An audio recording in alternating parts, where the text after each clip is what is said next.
오늘 본문은 모세가 출애굽한 이후에 광야에서 40년을 보낸 다음에 마침내 가나안 땅으로 들어가기 직전에 이스라엘에게 선포한 설교 말씀입니다.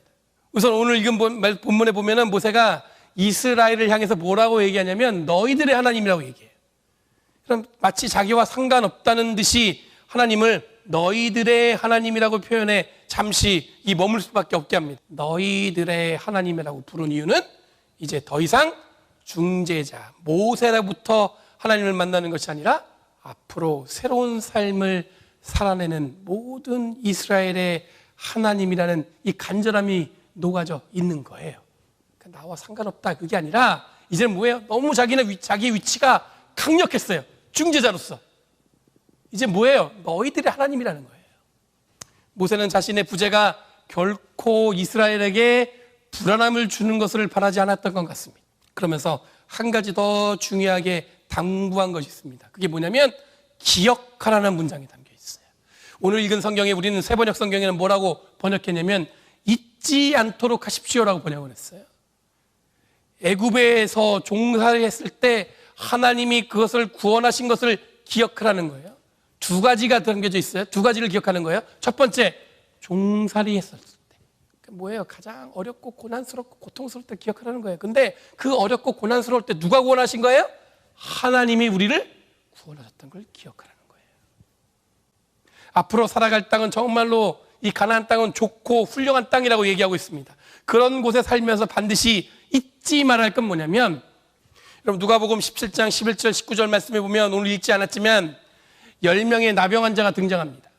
마을에 들어올 때 예수님을 만났습니다. 이들이 예수님을 보자마자 뭐라고 얘기하냐면 우리를 불쌍히 여겨달라고 소리를 지릅니다. 그때 예수님이 뭐라고 말씀하시냐면 가서 제사장들에게 몸을 보이러 가면 가는 중에 다 치유될 것이라고 예수님이 말씀하세요.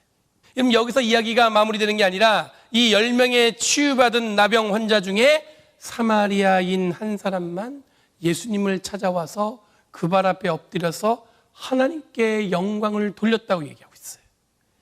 이때 예수님이 말씀하시기를 나머지 9명은 어디 있냐 이렇게 말씀하세요. 이방인인 이 한 사람만 하나님의 영광을 돌렸다고 말씀하시고는 내 믿음이 너를 구원했다고 말씀하신 것을 이야기로 마무리합니다.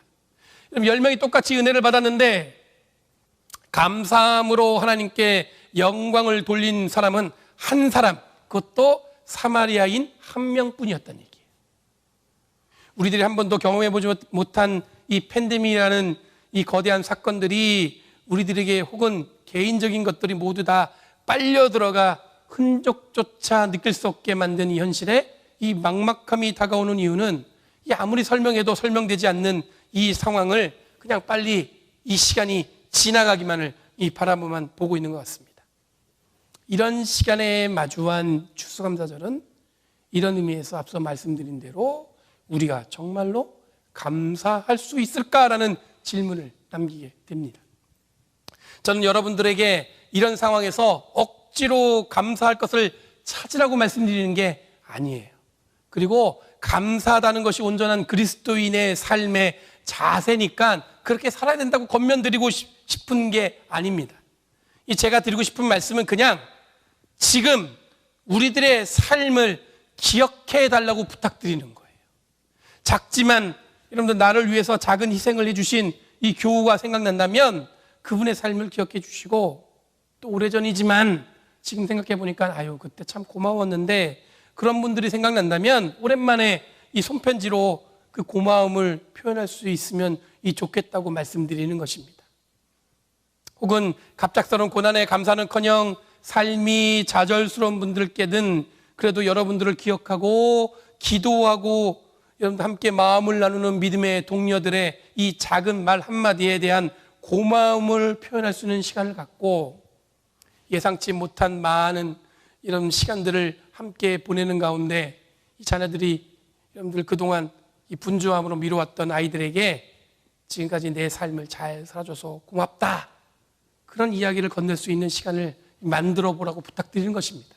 여러분 2020년 특별한 한 해라고 생각하지만 특별히 더 감사할 수 있는 시간 또한 우리에게 허락되었다는 것을 누리며 살아가기를 간절히 바랍니다.